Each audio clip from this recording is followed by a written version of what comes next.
ಕ್ರಿಸ್ತೇಸುವಿನ ಪರಿಶುದ್ಧ ನಾಮದಲ್ಲಿ ಮತ್ತೊಂದಾವರ್ತಿ ತಮ್ಮೆಲ್ಲರನ್ನ ಈ ಒಂದು ಹೋಪ್ ಚಾನಲ್ ಇಂಡಿಯಾ ಮೂಲಕ ದೇವರ ಸಂದೇಶಕ್ಕೆ ಸ್ವಾಗತವನ್ನು ಬಯಸುವನಾಗಿದ್ದೇನೆ. ಈ ಒಂದು ಸರಣಿಯಲ್ಲಿ ನಾವು ಅಂತ್ಯಕಾಲದ ಬಗ್ಗೆ ಕಲಿತಾ ಇದ್ದೇವೆ. ಅಂತ್ಯ ದಿವಸಗಳು ಯಾವ ರೀತಿಯಲ್ಲಿ ಇರುವಂಥದ್ದಾಗಿದೆ, ಸತ್ಯವೇದ ಇದರ ಬಗ್ಗೆ ನಮಗೆ ಯಾವ ಒಂದು ಪರಿಕಲ್ಪನೆಯನ್ನು ಕೊಡ್ತಾ ಇದೆ. ಈ ಒಂದು ಸರಣಿಯಲ್ಲಿ ವಿಶೇಷವಾಗಿ ಇವತ್ತಿನ ಸಂಚಿಕೆಯಲ್ಲಿ ನಾವು ಕಲಿಯುವಂಥ ಒಂದು ಸತ್ಯವೇದದ ಅಂಶ ಆ ದಿನವು ಹತ್ತಿರವಿದೆ, ಬಾಗಿಲಲ್ಲೇ ಇದೆ ಎಂಬತಕ್ಕಂಥ ಒಂದು ವಿಚಾರವನ್ನು ನಾವು ಕಲಿಯುವಂಥ the day is near even at the doors, ಬಾಗಿಲಲ್ಲೇ ಆ ಒಂದು ದಿವಸ ಇದೆ. ಅನೇಕ ಸಾರಿ ಈ ಒಂದು ಸತ್ಯವೇದದ ಅಂಶದ ಬಗ್ಗೆ ನಾವು ಕಲಿಯುವಂಥ ಸಂದರ್ಭದಲ್ಲಿ ಹಲವಾರು ರೀತಿಯ ಒಂದು ಚರ್ಚೆಗಳು, ವಿವಾದಗಳು ಈ ಒಂದು ವಿಚಾರದಲ್ಲಿ ನಡೆಯುವಂಥದ್ದಾಗಿದೆ. ನಿಜವಾಗಿಯೂ ಕ್ರಿಸ್ತನ ಎರಡನೇ ಬರೋಣವು ಭಾಳಷ್ಟು ಹತ್ತಿರವಾಗಿದೆಯಾ, ಅಥವಾ ಸುಮ್ಮನೆ ಈ ಒಂದು ವಿಚಾರವನ್ನು ವಿವಾದಕ್ಕೆ ತರ್ತಾ ಇದ್ದಾರಾ ಎಂಬತಕ್ಕಂಥ ಅನೇಕ ಅಂಶಗಳನ್ನು ಇವತ್ತು ಜಗತ್ತಿನಲ್ಲಿ, ಲೋಕದಲ್ಲಿ ನಾವು ವಿವಾದಾತ್ಮಕವಾಗಿ ನಾವು ನೋಡ್ಬೋದು. ಆದರೆ ನಿಜವಾಗಿಯೂ ಕ್ರಿಸ್ತನ ಬರೋಣದ ದಿವಸ ಬಹಳಷ್ಟು ಹತ್ತಿರವಾಗಿದೆ ಅನ್ನುವಂಥ ಒಂದು ಅಗಮ್ಯವಾದ ಸತ್ಯವನ್ನು ನಾವು ಸತ್ಯವೇದದ ಮೂಲಕ ಈ ದಿವಸದಲ್ಲಿ ನಾವು ಕಲಿಯೋದಕ್ಕೆ ಹೋಗ್ತೀವಿ. ಇಂಥ ಒಂದು ಅಧ್ಯಯನವನ್ನು ನಾವು ಮಾಡುವಂಥ ಸಂದರ್ಭದಲ್ಲಿ ಆತ್ಮನ ಸಹಾಯಕ್ಕೋಸ್ಕರ ನಾವು ಚಿಕ್ಕದಾಗಿ ಪ್ರಾರ್ಥನೆಯನ್ನು ಮಾಡೋಣ. ನಮ್ಮನ್ನು ಬಹಳವಾಗಿ ಪ್ರೀತಿಸುವಂಥ ಪರಲೋಕದ ತಂದೆ, ನಿನ್ನ ಸತ್ಯವೇದದ ಸತ್ಯ ಸಾರಾಂಶವನ್ನು ನಾವು ಕಲಿಯುವಂಥ ಸಂದರ್ಭದಲ್ಲಿ ನಿನ್ನ ಎರಡನೆಯ ಆ ಒಂದು ಮಹೋನ್ನತ ಆಗಮನದ ವಿಚಾರವಾಗಿ ನಾವು ಕಲಿಯುವಾಗ ನಿನ್ನ ಆತ್ಮನ ಸಹಾಯ ನಮ್ಮ ಸಂಗಡ ಇರಲಿ. ವೀಕ್ಷಿಸುವಂಥ ಎಲ್ಲ ವೀಕ್ಷಕರಿಗೂ ಕೂಡ ನಿನ್ನ ಪರಲೋಕ ರಾಜ್ಯದ ಜ್ಞಾನ, ತಿಳುವಳಿಕೆಯನ್ನು ಕೊಟ್ಟು ಇದನ್ನು ಅರ್ಥೈಸಿಕೊಳ್ಳುವಂಥ ಬಲವನ್ನು ಕೊಟ್ಟು ನೀನೇ ಕರ್ತನೆ ನಮ್ಮನ್ನು ರಕ್ಷಿಸ್ತಾ ಬರಬೇಕೆಂಬುದಾಗಿ ಕ್ರಿಸ್ತನ ಹೆಸರಿನಲ್ಲಿ ಬೇಡುತ್ತೇನೆ ತಂದೆ, ಆಮೇನ್. ಮತ್ತಾಯನ ಸುವಾರ್ತೆಯಲ್ಲಿ 24ನೇ ಅಧ್ಯಾಯದಲ್ಲಿ ದೇವರ ವಾಕ್ಯವು ಈ ರೀತಿಯಾಗಿ ಹೇಳುವಂಥದ್ದಾಗಿದೆ.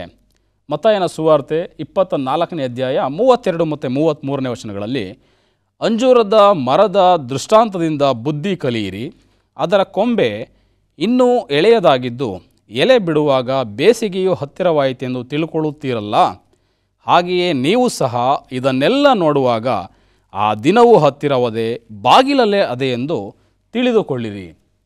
ದೇವರ ದಿವಸದ ಬಗ್ಗೆ ಮತ್ತಾಯನ ಸುವಾರ್ತೆಯಲ್ಲಿ ಯೇಸು ಸ್ವಾಮಿಯವರು ಹೇಳ್ತಾ ಇದ್ದಾರೆ, ದೇವರ ದಿನ ಭಾಳಷ್ಟು ಹತ್ತಿರವಿದೆ, ಅದು ಬಾಗಿಲಲ್ಲೇ ಇದೆ ಎಂಬುದಾಗಿ ನೀವು ತಿಳ್ಕೊಳ್ಳ್ರಿ.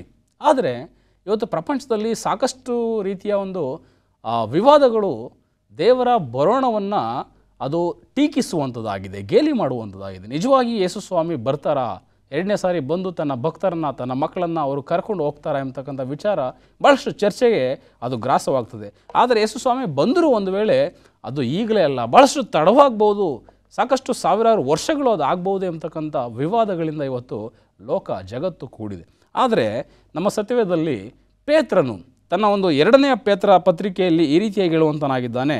2ನೇ ಪೇತ್ರ 3ನೇ ಅಧ್ಯಾಯ 9ನೇ ವಚನವನ್ನು ನಾವು ನೋಡುವಾಗ, ಕರ್ತನು ತನ್ನ ವಾಗ್ದಾನವನ್ನು ನೆರವೇರಿಸುವುದಕ್ಕೆ ತಡ ಮಾಡುತ್ತಾನೆಂದು ಕೆಲವರು ಅರ್ಥ ಮಾಡಿಕೊಳ್ಳುವ ಪ್ರಕಾರ ಆತನು ತಡ ಮಾಡುವವನಲ್ಲ. ಇವತ್ತು ಪೇತ್ರನು, ಯೇಸು ಸ್ವಾಮಿಯ ಬಹಳ ಅಚ್ಚುಮೆಚ್ಚಿನ ಶಿಷ್ಯನ ಅಂತ ಪೇತ್ರನು ಭಾಳ ಕೂಲಂಕುಷವಾದಂಥ ಒಂದು ವಿಚಾರವನ್ನು, ಭಾಳ ವಿಶೇಷವಾದಂಥ ವಿಚಾರವನ್ನು ಹೇಳ್ತಾ ಇದ್ದಾನೆ. ಯೇಸು ಸ್ವಾಮಿಯು ಅನೇಕ ಜನರು ತಿಳ್ಕೊಳ್ಳೋ ರೀತಿಯಲ್ಲಿ ಆತನು ತಡ ಮಾಡುವವನಲ್ಲ, ತಕ್ಕ ಸಮಯಕ್ಕೆ ಆತನು ಬರ್ತಾನೆ. ಆದರೆ ಈ ಒಂದು ಯೇಸು ಸ್ವಾಮಿಯ 2ನೇ ಬರೋಣ, ಈಗಾಗಲೇ ಯೇಸು ಸ್ವಾಮಿ ಪರಲೋಕಕ್ಕೆ ಏರಿ ಹೋಗಿ 2000 ವರ್ಷಗಳಾಗಿದೆ, ಆದರೂ ಸಹ ಆತನ ಬರೋಣ ಆಗಿಲ್ವಲ್ಲ ಎಂಬತಕ್ಕಂಥ ಹಲವಾರು ರೀತಿಯ ಪ್ರಶ್ನೆಗಳಿಗೆ ಇವತ್ತಿನ ಒಂದು ಅಧ್ಯಯನದಲ್ಲಿ ನಾವು ನಿಜವಾದ ಒಂದು ಉತ್ತರವನ್ನು ಕಂಡುಕೊಳ್ತಾ ಇದ್ದೇವೆ. ನಮ್ಮ ಸತ್ಯವೇದವನ್ನು ಪ್ರಕಟಣೆ ಗ್ರಂಥಕ್ಕೆ ನಾವು ತಿರುಗಿಸುವ ಹಾಗೆ, ಪ್ರಕಟಣೆ ಗ್ರಂಥ 20ನೇ ಅಧ್ಯಾಯ 1ರಿಂದ 3ನೇ ವಚನಗಳಲ್ಲಿ ಒಂದು ಬಹಳ ವಿಶೇಷವಾದಂಥ ಸತ್ಯಾಂಶವನ್ನು ಸತ್ಯವೇದ ನಮಗೆ ತಿಳಿಸ್ಕೊಡ್ತದೆ. ಈ ಒಂದು ವಾಕ್ಯವನ್ನು ನಾವು ಓದುವಂಥ ಸಂದರ್ಭದಲ್ಲಿ ಹೇಳ್ತದೆ, ಪುರಾತನ ಸರ್ಪನೆಂಬ ಘಟಸರ್ಪನನ್ನು ಹಿಡಿದು 1000 ವರ್ಷ ಬಂಧನದಲ್ಲಿಟ್ಟನು.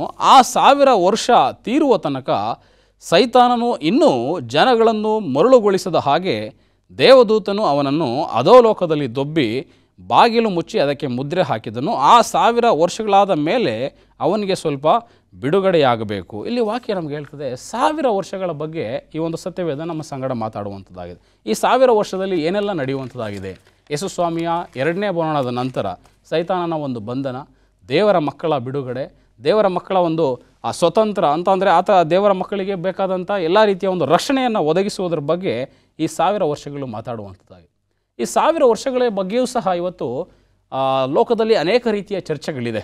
ಆದರೆ ನಾವು ಇತ್ತೀಚೆಗೆ ಬರೆದಂಥ ಒಂದು ಪುಸ್ತಕ the Bible readings for the home ಎಂಬುವಂಥ ಒಂದು ಪುಸ್ತಕದಲ್ಲಿ ಒಂದು ವಿಶೇಷವಾದಂಥ ಒಂದು ವಾಕ್ಯ ದಾಖಲಾಗುತ್ತೆ. ಆ ವಾಕ್ಯ ಏನಂತಂದರೆ, ಈ 1000 ವರ್ಷಗಳು ಅಥವಾ ಮಿಲೇನಿಯಂ ಅಂತ ಏನು ಹೇಳ್ತೀವಿ, ಈ ಮಿಲೇನಿಯಂ ವರ್ಷಗಳು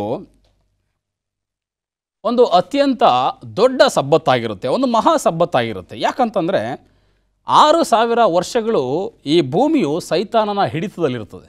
ಆದರೆ 6000 ವರ್ಷಗಳು ಮುಗಿದ ನಂತರ ಈ ಭೂಮಿಗೆ ಒಂದು ಸ್ವತಂತ್ರ ಅಥವಾ ಒಂದು ಬಿಡುಗಡೆ 7000ನೇ ವರ್ಷದಲ್ಲಿ ಅದು ದೊರೆಯುವಂಥದ್ದಾಗಿದೆ ಎಂಬುದಾಗಿ ಈ ಪುಸ್ತಕದಲ್ಲಿ ಬರೆಯಲ್ಪಡ್ತದೆ. Bible readings for the home. ಈ ಒಂದು ಪುಸ್ತಕವನ್ನು ಸುಮಾರು 300 ಜನ ಬೈಬಲ್ ಸ್ಕಾಲರ್ಸು, ತತ್ವಜ್ಞಾನಿಗಳು ಸೇರಿ ಬರೆದಂಥ ಒಂದು ಪುಸ್ತಕ. ಅದೇ ರೀತಿ ಈ ಒಂದು ವಿಚಾರದ ಬಗ್ಗೆ ನಮ್ಮ ಒಂದು ಸಭೆಯ ಪ್ರವಾದಿನಿಯಾದಂಥ ಎಲೆನ್ ವೈಟ್ ಅವರು ಕೂಡ ಗ್ರೇಟ್ ಕಾಂಟ್ರವರ್ಸಿ ಪುಸ್ತಕದ 659ನೇ ಪುಟದಲ್ಲಿ ಅವರು ಈ ರೀತಿಯಾಗಿ ಹೇಳ್ತಾರೆ, ಈ ಭೂಮಿಯ ಮೇಲೆ ದೇವರ ಮಕ್ಕಳಿಗೆ 6000 ವರ್ಷಗಳು ನೇಮಿಸಲ್ಪಟ್ಟಿವೆ. ಆ ದಿನಗಳು ತೀರಿದ ಮೇಲೆ ಕ್ರಿಸ್ತನು ಅವರನ್ನು ಬಂಧನದಿಂದ ಅಥವಾ ದಾಸತ್ವದಿಂದ ಬಿಡುಗಡೆ ಮಾಡ್ತಾನೆ, ಮುಕ್ತಿಗೊಳಿಸ್ತಾನೆ. ವೈಟಮ್ನವರು ತಮ್ಮ ಪುಸ್ತಕದಲ್ಲಿ ಹೇಳ್ತಾರೆ 6000 ವರ್ಷಗಳು ಈ ಭೂಮಿ ಸೈತಾನ ಹಿಡಿತದಲ್ಲಿದೆ. 6000 ವರ್ಷಗಳಿಗೆ ಮಾತ್ರ ಈ ಭೂಮಿ ದೇವರ ಮಕ್ಕಳಿಗೆ ನೇಮಿಸಲ್ಪಟ್ಟಿದೆ. ಅದಾದ ನಂತರ 7000ನೇ ವರ್ಷದಲ್ಲಿ ಅವರಿಗೆ ಒಂದು ಬಿಡುಗಡೆ ಇದೆ, ಅವರಿಗೆ ಒಂದು ಸ್ವತಂತ್ರ ಇದೆ ಎಂಬುದಾಗಿ ವೈಟಮ್ನವರು ಹೇಳ್ತಾರೆ. ಅಂತಂದರೆ ಇಲ್ಲಿ ಕೇವಲ ನಾವು ಯಾರೋ ಬರೆದಿರ್ತಕ್ಕಂಥ ಪುಸ್ತಕದಿಂದಾಗಲಿ ಅಥವಾ ಒಬ್ಬ ಪ್ರವಾದಿಯ ಮಾತಿನಿಂದಾಗಲಿ ಇದನ್ನು ನಾವು ಅರ್ಥ ಮಾಡ್ಕೊಳ್ಳಿಕ್ಕೆ ಸಾಧ್ಯ ಇಲ್ಲ, ಅದನ್ನು ಸರಿ ಎಂಬುದಾಗಿ ಪರಿಗಣಿಸಲಿಕ್ಕೂ ಸಾಧ್ಯ ಇಲ್ಲ. ಆದರೆ ಇದೆಲ್ಲವನ್ನ ಮೀರಿ ಸತ್ಯವೇದ ಇದರ ಬಗ್ಗೆ ಏನು ಹೇಳ್ತದೆ, ಈ ಒಂದು 7000ನೇ ವರ್ಷ ಅಥವಾ ಮಿಲೇನಿಯಂ ಬಗ್ಗೆ ಸತ್ಯವೇದ ಏನನ್ನು ಹೇಳ್ತದೆ. ಇವತ್ತು ನಾವು ಸತ್ಯವೇದವನ್ನು ಆದಿಕಾಂಡದಿಂದ ಪ್ರಕಟಣೆವರೆಗೆ ನಾವು ನೋಡೋದಾದರೆ ಹಾಗೂ ಸೃಷ್ಟಿಯಿಂದ ನೂತನ ಸೃಷ್ಟಿವರೆಗೆ ನಾವು ಸತ್ಯವೇದವನ್ನು ನಾವು ವಿಶೇಷವಾಗಿ ಗಮನಿಸೋದಾದರೆ ದೇವರ ಒಂದು ವಿಶೇಷ ಯೋಜನೆ, ಒಂದು ವಿಶೇಷ ನಮೂನೆ, ಪ್ಯಾಟ್ರನ್ ಅಂತ ಹೇಳಿದ್ರೆ ಆ ಒಂದು ವಿಶೇಷ ಯೋಜನೆಯನ್ನು ನಾವು ಸತ್ಯವೇದದಲ್ಲಿ ಕಾಣ್ಬೋದು. ಆ ವಿಶೇಷ ಯೋಜನೆ ಏನಂತಂದರೆ 6 ದಿವಸಗಳಲ್ಲಿ ನಿನ್ನ ಎಲ್ಲ ಕೆಲಸವನ್ನು ಮಾಡಿ 7ನೇ ದಿವಸ ನೀನು ವಿಶ್ರಮಿಸಿಕೊಳ್ಬೇಕು. ದೇವರು ಆ ಒಂದು ಸೃಷ್ಟಿಯಲ್ಲಿ 6 ದಿವಸಗಳ ಸೃಷ್ಟಿಯಲ್ಲಿ ತಾನೂ ಸಹ ಸೃಷ್ಟಿಸಿ 7ನೇ ದಿವಸ ಅವರು ವಿಶ್ರಮಿಸಿಕೊಂಡಂಥದ್ದು ನೋಡ್ತೇವೆ. ಇಲ್ಲಿ ನಮಗೆ ಒಂದು ಪ್ರಶ್ನೆ ಬರ್ಬೋದು, ನಿಜವಾಗಿಯೂ ದೇವರಿಗೆ ವಿಶ್ರಾಂತಿ ಅವಶ್ಯಕತೆ ಇದೆಯಾ, ಮತ್ತು 6 ದಿವಸಗಳು ಬೇಕಾಯ್ತಾ ದೇವರಿಗೆ ಒಂದು ಸೃಷ್ಟಿಯನ್ನು ನಿರ್ಮಾಣ ಮಾಡಲಿಕ್ಕೆ ಅಂತಕ್ಕಂಥ ಪ್ರಶ್ನೆ ಬರ್ಬೋದು. ಆದರೆ ದೇವರಿಗೆ ಆ ಒಂದು ಸೃಷ್ಟಿಯನ್ನು ಮಾಡಲಿಕ್ಕೆ ಕೇವಲ ಒಂದು ಮಾತಿನಿಂದ ಎಲ್ಲವನ್ನ ದೇವರು ಸೃಷ್ಟಿಸ್ಬೋದಾಗಿತ್ತು, ಒಂದು ಕ್ಷಣ ದೇವರಿಗೆ ಸಾಕಾಗಿತ್ತು. ಆದರೆ ದೇವರು ಮನುಷ್ಯನಿಗೋಸ್ಕರ ಮಾದರಿಯನ್ನು ತೋರಿಸಲಿಕ್ಕೆ 6 ದಿವಸಗಳು ತಾನು ದುಡಿದು 7ನೇ ದಿವಸದಲ್ಲಿ ವಿಶ್ರಮಿಸಿಕೊಂಡ್ರು. ಅದೇ ರೀತಿ ಇವತ್ತು ವಿಮೋಚನಾ ಕಾಂಡದಲ್ಲಿಯೂ ಸಹ ನಮಗೆ ದಶಾಜ್ಞೆಗಳನ್ನು ಕೊಡುವಾಗ 20ನೇ ಅಧ್ಯಾಯದಲ್ಲಿ ದೇವರು ಹೇಳ್ತಾರೆ 6 ದಿವಸಗಳಲ್ಲಿ ನಿನ್ನ ಎಲ್ಲ ಕೆಲಸ ಕಾರ್ಯಗಳನ್ನು ಮುಗಿಸಿ 7ನೇ ದಿವಸದಲ್ಲಿ ನೀನು ವಿಶ್ರಮಿಸಿಕೊಳ್ಬೇಕು. ಯಾಕಂತಂದರೆ ಸಬ್ಬತ್ತಿನ ವಿಚಾರವಾಗಿ ದೇವರು ಹೇಳ್ತಾರೆ ಸಬ್ಬತ್ತು ಮನುಷ್ಯನಿಗೋಸ್ಕರ ಮಾಡಲ್ಪಟ್ಟಿದೆ. ಸೊ ಆ ಕಾರಣದಿಂದ ದೇವರು 7ನೇ ದಿವಸವನ್ನು ಬಹಳ ವಿಶೇಷವಾಗಿ ಅಲ್ಲಿ ಎತ್ತಿ ತೋರಿಸುವಂಥದ್ದನ್ನು ನಾವು ನೋಡ್ತೇವೆ. ಅದರ ಜೊತೆಗೆ ಇನ್ನೊಂದು ನಾವು ವಾಕ್ಯವನ್ನು ನೋಡೋಣ. ಯಾಜಕ ಕಾಂಡ 25ನೇ ಅಧ್ಯಾಯ 3 ಮತ್ತು 4ನೇ ವಚನವನ್ನು. ಇಲ್ಲಿ ದೇವರು ಅದೇ ಒಂದು ಯೋಜನೆಯನ್ನು, 7 ದಿವಸಗಳ ಯೋಜನೆಯನ್ನು ಇನ್ನೊಂದು ವಿಶೇಷ ರೀತಿಯಲ್ಲಿ ತನ್ನ ಭಕ್ತರಿಗೆ, ತನ್ನ ಜನರಿಗೆ ಹೇಳುವಂಥದ್ದು ನಾವು ನೋಡ್ತೇವೆ. ಯಾಜಕ ಕಾಂಡ 25ನೇ ಅಧ್ಯಾಯ 3 ಮತ್ತು 4ನೇ ವಚನದಲ್ಲಿ ಹೇಳುತ್ತೆ, ದೇವರ ದರ್ಶನದಲ್ಲಿ 6 ವರ್ಷಗಳು ನೀವು ಹೊಲದಲ್ಲಿ ಬೀಜವನ್ನು ಬಿತ್ತಬಹುದು, ದ್ರಾಕ್ಷಿ ತೋಟದ ಕೆಲಸವನ್ನು ನಡೆಸಬಹುದು, ತೋಟ ಬೆಳೆಗಳನ್ನು ಸಂಗ್ರಹಿಸಬಹುದು. ಆದರೆ 7ನೇ ವರ್ಷವು ಯಾವ ಬೇಸಾಯವೂ ನಡೆಯಬಾರದ ವಿಶ್ರಾಂತಿ ಕಾಲವಾಗಿಯೂ ಯೆಹೋವನಿಗೆ ಮೀಸಲಾಗಿಯೂ ಇರಬೇಕು. ನೋಡ್ರಿ, ಇಲ್ಲಿ ದೇವರು ಮೊದಲು ದಿವಸಗಳ ಬಗ್ಗೆ ಮಾತಾಡಿದರು. 6 ದಿವಸ ನೀನು ಕೆಲಸ ಮಾಡಬೇಕು, 7ನೇ ದಿವಸ ವಿಶ್ರಾಂತಿ. ಅದೇ ರೀತಿಯಲ್ಲಿ ವರ್ಷಗಳ ಬಗ್ಗೆ 6 ವರ್ಷ ನೀನು ನಿನ್ನ ತೋಟದಲ್ಲಿ, ನಿನ್ನ ಹೊಲಗಳಲ್ಲಿ ನೀನು ಕೆಲಸ ಮಾಡ್ಬೋದು. ಆದರೆ 7ನೇ ವರ್ಷ ಆ ಒಂದು ಎಲ್ಲ ತೋಟಗಳು, ಹೊಲಗಳು ವಿಶ್ರಾಂತಿಗೆ ಅದು ಪೂರಕವಾಗಿರಬೇಕು. ಅದೇ ರೀತಿ ನಾವು ಇನ್ನೊಂದು ಕಡೆ ಪೂರ್ವಕಾಲ ವೃತ್ತಾಂತದಲ್ಲಿ ನಾವು ನೋಡೋದಾದರೆ 2 ಪೂರ್ವಕಾಲ ವೃತ್ತಾಂತ 36ನೇ ಅಧ್ಯಾಯ 27ನೇ ವಚನವನ್ನು ನೋಡ್ರಿ. 2 ಪೂರ್ವಕಾಲ ವೃತ್ತಾಂತ 36ನೇ ಅಧ್ಯಾಯ 21ನೇ ವಚನ ಈ ರೀತಿಯಾಗಿ ಹೇಳುವಂಥದ್ದಾಗಿದೆ. ಈ ಪ್ರಕಾರ ಯೆಹೋವನು ಯೆರೆಮೀಯನ ಮುಖಾಂತರ ಹೇಳಿಸಿದ ಮಾತು ನೆರವೇರಿತು. ದೇಶವು ತನ್ನ ಸಬ್ಬತ್ ಕಾಲವನ್ನು ಅನುಭವಿಸುವುದಕ್ಕೆ ಮಾರ್ಗವಾಯಿತು. ದೇಶವು 70 ವರ್ಷ ಹಾಳು ಬಿದ್ದು ಆ ಕಾಲದಲ್ಲೆಲ್ಲ ವಿಶ್ರಾಂತಿಯನ್ನು ಅನುಭವಿಸುತ್ತಿತ್ತು. ಇಲ್ಲಿ ನೋಡ್ರಿ, ದೇವರು ಇಲ್ಲಿ 6 ದಿವಸಗಳ ಒಂದು ಯೋಜನೆ, ಅದಾದ ನಂತರ 6 ವರ್ಷಗಳ ಯೋಜನೆ, ಅದಾದ ನಂತರ 60 ವರ್ಷಗಳ ಯೋಜನೆ, 70ನೇ ವರ್ಷ ಇಸ್ರೇಲರಿಗೆ ವಿಶ್ರಾಂತಿಯನ್ನು ಒದಗಿಸುವಂಥ ಒಂದು ಯೋಜನೆ ಅಲ್ಲಿ ನೆರವೇರ್ತದೆ. ಇಲ್ಲಿ ನೋಡುವಾಗ ದೇವರು ಈ ಒಂದು ಯೋಜನೆಯನ್ನು ಬಹಳ ಪರಿಪೂರ್ಣವಾಗಿ ಸೃಷ್ಟಿಯಿಂದ ಅವರು ನಡೆಸ್ಕೊಂಡು ಬರ್ತಾ ಇದ್ದಾರೆ. 7 ದಿವಸಗಳ ಯೋಜನೆ, 7ರ ಸಂಖ್ಯೆಯ ಯೋಜನೆ. ಇದನ್ನೆಲ್ಲ ನಾವು ಗಮನಿಸುವಂಥ ಸಂದರ್ಭದಲ್ಲಿ ದೇವರ ಒಂದು ಚಿತ್ತವನ್ನು ನಾವು ಸತ್ಯವೇದನ ಅರಿತುಕೊಳ್ಳುವಾಗ ಪೇತ್ರನು ತನ್ನ ಒಂದು ಪೇತ್ರನ 2ನೇ ಪೇತ್ರನ ಪುಸ್ತಕದಲ್ಲಿ 3ನೇ ಅಧ್ಯಾಯ 8ನೇ ವಚನದಲ್ಲಿ ಈ ರೀತಿಯಾಗಿ ಹೇಳುವಂಥವನಾಗಿದ್ದಾನೆ. 2 ಪೇತ್ರ 3ನೇ ಅಧ್ಯಾಯ 8ನೇ ವಚನದಲ್ಲಿ ನಮಗೆ ಸತ್ಯವೇದ ತಿಳಿಸುವಂಥದ್ದಾಗಿದೆ. ಪ್ರಿಯರೇ, ಕರ್ತನ ಎಣಿಕೆಯಲ್ಲಿ 1 ದಿವಸವು 1000 ವರ್ಷಗಳಂತೆಯೂ 1000 ವರ್ಷಗಳು 1 ದಿನದಂತೆಯೂ ಅವೆ ಎಂಬುದನ್ನು ಮಾತ್ರ ಮರೆಯಬೇಡಿರಿ. ಇಲ್ಲಿ ಈ ಕರ್ತನ ಎಣಿಕೆಯಲ್ಲಿ 1 ದಿವಸ 1000 ವರ್ಷಗಳಿಗೆ ಸಮ ಎಂಬುದಾಗಿ ಪೇತ್ರನು ಹೇಳ್ತಾನೆ. ಹಾಗಾದರೆ ಈ ಪೇತ್ರನು ಹೇಳುವ ಪ್ರಕಾರ ಯೇಸು ಸ್ವಾಮಿಯ ಒಂದು 2ನೇ ಬರೋಣ ಏನಿದೆ, ಆ 2ನೇ ಬರೋಣ ನಿಜವಾಗಿಯೂ ಯಾವ ವರ್ಷದಲ್ಲಿ ನಡೆಯುವಂಥದ್ದಾಗಿದೆ? ಇಲ್ಲಿ ವೈಟಮ್ಮನವರು ಹೇಳ್ತಾ ಇದ್ದಾರೆ 6 ವರ್ಷಗಳು ಮಾತ್ರ ಮನುಷ್ಯನಿಗೆ ಈ ಭೂಮಿ ಮೇಲೆ ಹಕ್ಕು. ಹಾಗೂ ಇನ್ನೊಂದು ಪುಸ್ತಕದಲ್ಲಿ ಹೇಳ್ತಾ ಇದೆ 6000 ವರ್ಷಗಳು ಮಾತ್ರ ಮನುಷ್ಯನು ಈ ಭೂಮಿ ಮೇಲೆ ತನ್ನ ಒಂದು ದಾಸತ್ವದಲ್ಲಿ ಇರುವಂಥದ್ದು, ಆದರೆ 7000ನೇ ವರ್ಷನಿಗೆ ಆತನಿಗೆ ಮುಕ್ತಿ ಆಗುತ್ತದೆ ಎಂಬುದಾಗಿ. ಸೊ ಇದೆಲ್ಲವನ್ನು ನೋಡುವಂಥ ಸಂದರ್ಭದಲ್ಲಿ ಪ್ರಕಟಣೆ ಗ್ರಂಥ 20ನೇ ಅಧ್ಯಾಯ 1ನೇ ವಚನದಲ್ಲಿ ನಾವು ಓದಿದ ಹಾಗೆ ಈ ಸಂಪೂರ್ಣ ದೇವರ ಯೋಜನೆಯು 7000 ವರ್ಷಗಳಿಗೆ ಅದು ಮೀಸಲಾಗಿದೆ ಎಂಬುದಾಗಿ.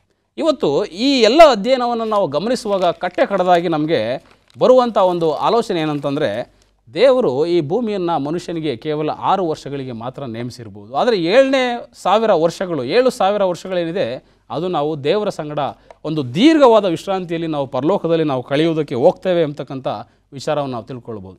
ಸೊ ಈ ಎಲ್ಲ ಲೆಕ್ಕಾಚಾರವನ್ನು ನಾವು ಹೇಗೆ ಪಡಿಬೋದು, ಹೇಗೆ ಈ ಭೂಮಿಗೆ ಕೇವಲ 6,000 ವರ್ಷಗಳು ಮಾತ್ರ ಆಗಿದೆ ಅಂತಕ್ಕಂಥ ವಿಚಾರ ನಾವು ಹೇಗೆ ತಿಳ್ಕೊಳ್ಬೋದು ಎಂಬುದನ್ನು ನೋಡುವಾಗ ಸತ್ಯವೇದದಲ್ಲಿ ನಮಗೆ ಹಲವಾರು ಈ ವಂಶಾವಳಿಗಳು ಮತ್ತು ಅವರ ಒಂದು ವಯಸ್ಸಿನ ಸಂಖ್ಯೆಗಳನ್ನು ನಮಗೆ ಸತ್ಯವೇದದಲ್ಲಿ ಕೊಟ್ಟಿದ್ದಾರೆ. ನಾವು ಎಷ್ಟೋ ಸಾರಿ ಸತ್ಯವೇದವನ್ನು ಓದುವಂಥ ಸಂದರ್ಭದಲ್ಲಿ ಈ ವಂಶಾವಳಿಗಳ ಬಗ್ಗೆ ನಾವು ಗಮನವನ್ನು ಹರಿಸೋದಿಲ್ಲ. ಆದರೆ ದೇವರು ಕೊಟ್ಟಿರ್ತಕ್ಕಂಥ ಈ ಒಂದು ವಂಶಾವಳಿಗಳು ನಿಜವಾಗಿಯೂ ನಮಗೆ ಒಂದು ಬಲವಾದಂಥ ಒಂದು ಆಧಾರವನ್ನು ನಮಗೆ ತಂದು ಕೊಡ್ತದೆ. ನಾವು ಲೂಕನ ಸುವಾರ್ತೆ 3ನೇ ಅಧ್ಯಾಯದಲ್ಲಿ ನೋಡುವಂಥ ಸಂದರ್ಭದಲ್ಲಿ ಆದಾಮನಿಂದ ಹಿಡಿದು ಯೇಸು ಸ್ವಾಮಿಯ ಒಂದು ತಲೆಯವರೆಗೂ ಏನು ಆ ಒಂದು ವಂಶಾವಳಿಯ ಚರಿತ್ರೆ ಇದೆ ಅದೆಲ್ಲವನ್ನು ನಾವು ಸತ್ಯವೇದದಲ್ಲಿ ಕಲಿಬೋದು. ಆದಾಮನಿಂದ ಹಿಡಿದು ಯೇಸು ಸ್ವಾಮಿಯವರೆಗೆ ನಾವು ಚರಿತ್ರೆಯಲ್ಲಿ ನೋಡುವಂಥ ಸಂದರ್ಭದಲ್ಲಿ ಆದಿಕಾಂಡ 5ನೇ ಅಧ್ಯಾಯ 3ನೇ ವಚನದಲ್ಲಿ 32ನೇ ವಚನದಿಂದ ಆದಾಮನಿಂದ ಹಿಡಿದು ನೋಹನ ಮಗನಾದ ಶೇಮನವರೆಗೆ ಆ ಒಂದು ಎಲ್ಲ ಜನರ ಆಯಸ್ಸಿನ ಕಾಲಗಳು ಕೂಡ ಕೊಡಲ್ಪಟ್ಟಿದೆ. ಅಂದರೆ ಆ ಒಂದು ಆದಾಮನಿಂದ ಹಿಡಿದು ನೋಹನ ಮಗನಾದ ಶೇಮನವರೆಗೆ ಆದಿಕಾಂಡ ನಮಗೆ ತಿಳಿಸ್ತದೆ 450 ವರ್ಷಗಳು ಸಮಯ. ಸೊ ಅದೇ ರೀತಿ ನೀವು ಈ ಒಂದು ವಾಕ್ಯಗಳನ್ನು ನೀವು ಅಧ್ಯಯನ ಮಾಡೋದಾದರೆ ಗಲಾತ್ಯದವರಿಗೆ ಬರೆದ ಪತ್ರಿಕೆಯಲ್ಲಿ 3ನೇ ಅಧ್ಯಾಯ 16ನೇ ವಚನದಲ್ಲಿ ಈ ರೀತಿಯಾಗಿ ಹೇಳುವಂಥದ್ದಾಗಿದೆ. ಪೌಲನು ಪವಿತ್ರಾತ್ಮ ಪ್ರೇರಿತನಾಗಿ ಬರೆದಂಥ ವಾಕ್ಯಗಳು. ಈ ವಾಕ್ಯಗಳಲ್ಲಿ ಅಬ್ರಹಾಮನಿಗೆ ಈ ಒಂದು ವಾಗ್ದಾನ ಮಾಡಿದಂಥ ಸಂದರ್ಭದಿಂದ ಹಿಡಿದು ಸೀನಾಯಿ ಬೆಟ್ಟದವರೆಗೆ ಸುಮಾರು 430 ವರ್ಷಗಳು ಎಂಬುದಾಗಿ. ಮತ್ತು ನಾವು ಅರಸುಗಳ ಪುಸ್ತಕದಲ್ಲಿ ಬರುವಂಥ ಸಂದರ್ಭದಲ್ಲಿ ಐಗುಪ್ತ ದೇಶವನ್ನು ಬಿಟ್ಟಂಥ ಇಸ್ರೇಲರು ಸೊಲೊಮೋನನು ದೇವಾಲಯವನ್ನು ಕಟ್ಟುವವರೆಗೆ 480 ವರ್ಷಗಳು. ಮತ್ತು ಸೊಲೊಮೋನನು ದೇವಾಲಯವನ್ನು ಕಟ್ಟಿದ ನಂತರದಿಂದ ಆ ಬಾಬಿಲೋನಿಗೆ ಸರಿಯಾಗಿ ಹೋದಂಥ ಸಮಯದವರೆಗೆ ಸುಮಾರು 414 ವರ್ಷಗಳು ಅದು ಕಾಲವನ್ನು ತೆಗೆದುಕೊಳ್ತು. ಸೊ ಈ ಎಲ್ಲ ಲೆಕ್ಕಾಚಾರವನ್ನು ನಾವು ಸರಿಯಾಗಿ ನಾವು ಲೆಕ್ಕ ಮಾಡ್ತಾ ಬಂದರೆ ಅದು 4000 ವರ್ಷಗಳು ಎಂಬುದಾಗಿ ಸತ್ಯವೇದ ನಮಗೆ ಭಾಳ ಸ್ಪಷ್ಟವಾಗಿ ತಿಳಿಸ್ಕೊಡ್ತದೆ. ಸೊ ಯಾವಾಗ ಈ 4000 ವರ್ಷಗಳು ಆದಾಮನಿಂದ ಹಿಡಿದು ಯೇಸು ಕ್ರಿಸ್ತನವರೆಗೆ 4000 ವರ್ಷಗಳ ಒಂದು ಕಾಲಾವಧಿಯನ್ನು ನಾವು ಸತ್ಯದ ವೇದದಲ್ಲಿ ಬಹಳ ನಿಖರವಾಗಿ ಅಧ್ಯಯನದ ಮೂಲಕ ನಾವು ತಿಳ್ಕೊಳ್ಬೋದು. ಆ ಕಾರಣದಿಂದ ಇವತ್ತು ನಾವುಗಳು ವಿಜ್ಞಾನವು ಸಾಕಷ್ಟು ರೀತಿಯಲ್ಲಿ ಇದನ್ನು ತಪ್ಪಾಗಿ ಅರ್ಥ ಮಾಡಿಸ್ತದೆ. ಈ ಒಂದು ಭೂಮಿಗೆ ಅಥವಾ ಒಂದು ಮನುಷ್ಯ ಕುಲಕ್ಕೆ ಆ ಒಂದು ವಿಕಾಸವಾದ ಎಂಬತಕ್ಕಂಥ ವಿಚಾರವನ್ನು ಇಟ್ಕೊಂಡು ಹಲವಾರು ಮಿಲಿಯನ್ ವರ್ಷಗಳಿಂದ ಈ ಒಂದು ಭೂಮಿ ಅದು ಉತ್ಪತ್ತಿ ಆಗ್ತಾ ಬಂದಿದೆ, ಈ ಒಂದು ಭೂಮಿಯಲ್ಲಿ ಅನೇಕ ಜೀವರಾಶಿಗಳು ಉಂಟಾಗಿದೆ ಎಂಬುದಾಗಿ ತಿಳಿಸ್ತಾರೆ. ಆದರೆ ನಿಜವಾಗಿಯೂ ಸತ್ಯವೇದ ಆಧಾರದ ಮೇಲೆ ನಾವು ಆದಾಮನಿಂದ ಹಿಡಿದು ಯೇಸು ಕ್ರಿಸ್ತನವರೆಗೆ ಕೇವಲ 4000 ವರ್ಷಗಳ ಒಂದು ಜೀವಿತಾವಧಿಯನ್ನು ಬಹಳ ನಿಖರವಾದಂಥ ಒಂದು ಅಧ್ಯಯನದೊಂದಿಗೆ ನಾವು ಸತ್ಯವೇದದಲ್ಲಿ ಕಲಿಯಬಹುದು. ಅದಾದ ನಂತರ ಯೇಸು ಸ್ವಾಮಿಯಿಂದ ಹಿಡಿದು ಇಲ್ಲಿನ ಒಂದು ಪ್ರಸ್ತುತ ಕಾಲಮಾನದವರೆಗೆ 2000 ವರ್ಷಗಳು ಅಂತಂದರೆ ಟೋಟಲ್ ಅಲ್ಲಿಂದ ಆದಾಮನಿಂದ ಈ ನಾವು ವಾಸ ಮಾಡ್ತಕ್ಕಂಥ ಪ್ರಸ್ತುತ ದಿವಸಗಳವರೆಗೆ 6000 ವರ್ಷಗಳ ಒಂದು ಲೆಕ್ಕವನ್ನು ನಾವು ಸತ್ಯವೇದ ತೆಗೆದುಕೊಳ್ಬೋದು ಪ್ರೇರೆ. ಅಂತಂದರೆ ನಮಗೆ ಗೊತ್ತಾಗುತ್ತೆ ಯೇಸು ಸ್ವಾಮಿಯ ಬರೋಣ ಎಷ್ಟು ಹತ್ತಿರವಾಗಿದೆ. ಅದಕ್ಕೆ ಕ್ರಿಸ್ತನು ಮತ್ತಾಯನ ಸುವಾರ್ತೆ 24ನೇ ಅಧ್ಯಾಯ 32ನೇ ವಚನದಲ್ಲಿ ಆ ಒಂದು ದಿವಸವು ಬಹಳ ಹತ್ತಿರದಲ್ಲಿದೆ, ಬಾಗಿಲಲ್ಲೇ ಇದೆ ಎಂಬುದಾಗಿ ನೀವು ತಿಳ್ಕೊಳ್ರಿ ಎಂಬುದಾಗಿ ಯಾಕೆ ದೇವರು ಹೇಳ್ತಾರೆ ಅಂತಂದರೆ, ಈ ಒಂದು 6,000 ವರ್ಷಗಳ ಒಂದು ಮುಕ್ತಾಯದ ಅವಧಿಗೆ ಈ ಭೂಮಿ ತಲುಪಿದೆ. ಇನ್ನೇನು 7ನೇ ಸಾವಿರದ ವರ್ಷಕ್ಕೆ ನಾವು ಕಾಲಿಡ್ತಾ ಇದ್ದೇವೆ. ಈ 7ನೇ ಸಾವಿರ ವರ್ಷದಲ್ಲಿ ನಿಜವಾಗಿ ಇದೊಂದು ಮಹಾ ಸಬ್ಬತ್ತಾಗಿ, ಒಂದು ದೊಡ್ಡ ಸಬ್ಬತ್ತಾಗಿ, ಒಂದು ಮಿಲೇನಿಯಂ 1000 ವರ್ಷಗಳಾಗಿ ನಾವು ದೇವರ ಸಂಗಡ ಪರಲೋಕದಲ್ಲಿ ನಾವು ಆತನ ಸಂಗಡ ಇರಲಿಕ್ಕೆ ಹೋಗ್ತಾ ಇದ್ದೇವೆ ಪ್ರೇರೆ. ಆ ಕಾರಣದಿಂದ ಇಂಥ ಒಂದು ಶ್ರೇಷ್ಠ ಯೋಜನೆಯನ್ನು ದೇವರು ಸತ್ಯವೇದದಲ್ಲಿ ನಮಗೆ ಇವತ್ತು ತೋರಿಸ್ಕೊಟ್ಟಿದ್ದಾರೆ. ಈ ಒಂದು ಯೋಜನೆಯನ್ನು ನಾವು ತಿಳ್ಕೊಳ್ಳುವಂಥ ಸಂದರ್ಭದಲ್ಲಿ ನಿಜವಾಗಿಯೂ ಆ ಒಂದು 1000 ವರ್ಷಗಳಿಗೆ ನಾವು ಯಾವ ರೀತಿ ನಮ್ಮ ಜೀವಿತ ಇರಬೇಕು. ಇವತ್ತು ಎಷ್ಟೋ ಜನರಿಗೆ ಇಂಥ ಒಂದು ಪರಿಕಲ್ಪನೆ ಇಲ್ಲ ಸತ್ಯವೇದದಲ್ಲಿ. ಸಾಕಷ್ಟು ರೀತಿಯಲ್ಲಿ ಒಂದು ಗಲಿಬಿಲಿಗೆ ಕಾರಣರಾಗಿ ಸಾಕಷ್ಟು ರೀತಿಯ ಒಂದು ತಪ್ಪಾದ ಅರ್ಥಗಳನ್ನು ಮಾಡಿಕೊಂಡು ಯೇಸುಸ್ವಾಮಿಯ ಬರೋಣ ಭಾಳಷ್ಟು ತಡವಾಗ್ತದೆ, ಯೇಸುಸ್ವಾಮಿ ಬರೋಣ ಭಾಳಷ್ಟು ಇನ್ನೂ ದೂರ ಇದೆ ಎಂಬುದಾಗಿ ತಿಳ್ಕೊಳ್ತಾರೆ. ನಾವು ಸತ್ಯವೇದದಲ್ಲಿ ನೋಡುವಾಗ ಮತ್ತಾಯನ ಸುವಾರ್ತೆ 24ನೇ ಅಧ್ಯಾಯದಲ್ಲಿ ದೇವರು ಒಂದು ಸಾಮ್ಯವನ್ನು ಹೇಳ್ತಾರೆ. ಒಬ್ಬ ಕೆಟ್ಟ ಹಾಳು ಯಜಮಾನನು ಬರುವುದಕ್ಕೆ ತಡ ಮಾಡ್ತಾನೆ ಎಂಬುದಕ್ಕೆ ತಿಳ್ಕೊಂಡು ಆತನು ಲೌಕಿಕ ಕಾರ್ಯಗಳಲ್ಲಿ, ಕುಡಿಯೋದರಲ್ಲಿ, ತಿನ್ನೋದರಲ್ಲಿ ಮಗ್ನನಾಗ್ತಾನೆ. ಆದರೆ ಆ ಯಜಮಾನನು ಆತನು ನೆನೆಸದ ಗಳಿಗೆಯಲ್ಲಿ, ಆತನು ತಿಳಿಯದ ಸಮಯದಲ್ಲಿ ಬಂದು ಆತನನ್ನು ಆ ಒಂದು ಶಿಕ್ಷೆಗೆ ಒಳಪಡಿಸ್ತಾನೆ ಎಂಬುದಾಗಿ ನಾವು ಸತ್ಯವೇದದಲ್ಲಿ ನೋಡ್ತೇವೆ. ಅದೇ ರೀತಿ ಇವತ್ತು ದೇವರು ಯೇಸುಸ್ವಾಮಿ 2ನೇ ಬರೋಣ ಸಹ ನಾವು ನೆನೆಸದ ಗಳಿಗೆಯಲ್ಲಿ ಆಗ್ತದೆ. ಆದರೆ ಯೇಸುಸ್ವಾಮಿ ಇಂಥದೇ ದಿವಸ ಬರ್ತಾರೆ ಎಂಬುದಾಗಿ ನಾವು ಸತ್ಯವೇದದಲ್ಲಿ ಹೇಳಲಿಕ್ಕೆ ದಾಖಲೆ ಇಲ್ಲದೇ ಇದ್ದರೂ ಈ ಎಲ್ಲ ಒಂದು ಘಟನೆಗಳನ್ನು ನಾವು ನೋಡುವಾಗ ದೇವರು ನಮಗೆ 24ನೇ ಅಧ್ಯಾಯದಲ್ಲಿ, ಮತ್ತಾಯನ ಸುವಾರ್ತೆ 24ನೇ ಅಧ್ಯಾಯದಲ್ಲಿ ಒಂದು ವಾಕ್ಯವನ್ನು ತಿಳಿಸುವ ಪ್ರಕಾರ 32ನೇ ವಚನದಲ್ಲಿ, ಅಂಜೂರದ ಮರದ ದೃಷ್ಟಾಂತದಿಂದ ಬುದ್ಧಿ ಕಲಿಯಲಿ, ಅದರ ಕೊಂಬೆ ಇನ್ನೂ ಎಳೆಯದಾಗಿದ್ದು ಎಲೆ ಬಿಡುವಾಗ ಬೇಸಿಗೆಯೋ ಹತ್ತಿರವಾಯಿತೆಂದು ನೀವು ತಿಳ್ಕೊಳ್ಳುತ್ತೀರಲ್ಲ, ಹಾಗೆಯೇ ನೀವು ಸಹ ಇದನ್ನೆಲ್ಲ ನೋಡುವಾಗ ಆ ದಿನವು ಹತ್ತಿರವದೇ, ಬಾಗಿಲಲ್ಲೇ ಅದೇ ಎಂದು ತಿಳ್ಕೊಳ್ರಿ. ಇಂಥ ಒಂದು ಪ್ರಕೃತಿಯನ್ನು ನೋಡುವಾಗ ನೀವು ತಿಳ್ಕೊಳ್ತೀರಿ, ಕಾಲಮಾನಗಳನ್ನ ಲೆಕ್ಕ ಹಾಕ್ತೀರಿ. ಆದರೆ ಇಂಥ ಘಟನೆಗಳನ್ನು ನೋಡುವಂಥ ಸಂದರ್ಭದಲ್ಲಿ ನೀವು ಸತ್ಯವೇದದ ಒಂದು ದೃಢವಾದಂಥ ಆಧಾರದ ಮೇಲೆ, ಸಾಕ್ಷ್ಯಾಧಾರಗಳ ಮೇಲೆ ಈ ದಿನವನ್ನು ಕೂಡ ನೀವು ಪರಿಗಣಿಸ್ರಿ ಎಂಬುದಾಗಿ ವಾಕ್ಯ ಹೇಳ್ತದೆ. ಆ ಕಾರಣದಿಂದ ಯೇಸುಸ್ವಾಮಿ ಇಂಥದೇ ದಿವಸ ಬರ್ತಾರೆ ಎಂಬುದಾಗಿ ಯಾರಿಗೂ ಗೊತ್ತಿಲ್ಲ, ತಂದೆಯನ್ನು ಹೊರತುಪಡಿಸಿ ಬೇರೆ ಯಾರಿಗೂ ತಿಳಿಯೋದು. ಆದರೆ ಅದರ ಒಂದು ಕಾಲಮಾನಗಳನ್ನು ನಾವು ತಿಳ್ಕೊಳ್ಬೋದಾಗಿದೆ. ಆ ಕಾರಣದಿಂದ ಈ ಒಂದು 6,000 ವರ್ಷಗಳು ಇನ್ನೇನು ಮುಕ್ತಾಯವಾಗಿದೆ. ಈ 7,000 ವರ್ಷಕ್ಕೆ, 7ನೇ ಸಾವಿರದ ವರ್ಷಕ್ಕೆ ನಾವು ಕಾಲಿಟ್ಟಿದ್ದೇವೆ. ಇಂಥ ಒಂದು ಸಂದರ್ಭದಲ್ಲಿ ದೇವರ ಬರೋಣ ಭಾಳಷ್ಟು ಹತ್ತಿರವಿದೆ. ಈಗ ನಮ್ಮ ಒಂದು ನಡೆ ಏನಾಗಿದೆ, ದೇವರ ಒಂದು ಬರೋಣಕ್ಕೆ ನಾವು ಎಷ್ಟರ ಮಟ್ಟಿಗೆ ನಾವು ಸಿದ್ಧರಾಗಿದ್ದೇವೆ. ವಾಕ್ಯವು ನಮಗೆ ಹೇಳುವಂಥದ್ದಾಗಿದೆ.